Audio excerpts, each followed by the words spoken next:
Hi guys, good morning. So nandito tayo ngayon sa church. Gusto ko lang i-emphasize ang importansya ng light, 'di ba?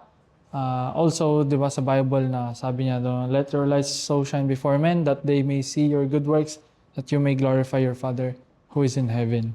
Ngayon, ang importance ng light dito sa church or any places, 'di ba?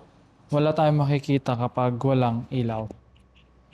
When it comes naman to parang designing the church or para mas mapaganda pa yung church natin, kahit simple lang yung setup, di ba?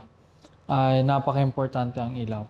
Kung mapapansin ninyo, iilaw natin ang church, yung mga ilaw lang, as in ilaw, yan. Kahit iba lang, yan.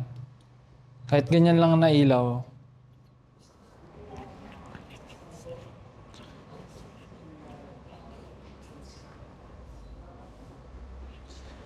kung mapapansin nyo guys, kung ganitong ilaw lang, kung mapapansin nyo guys, kung ganitong ilaw lang yung gamit natin, maganda. Tama. Pero, meron pang ibubuga yan. Meron pang igaganda yan.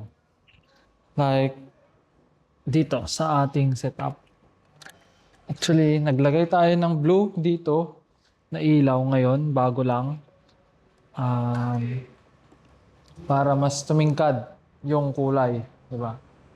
And then, nag-program din tayo dito sa my DMX controller natin ng ganitong kulay. Yon. Kung mapapansin ninyo, um,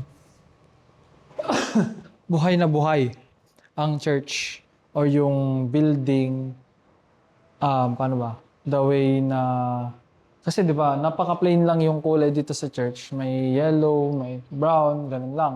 Pero using these lights, napapaganda natin. Ano? So, kahit tignan ninyo, yung mapapalitan pa natin yan. Naka-program kasi yan, guys. Yan. Yan.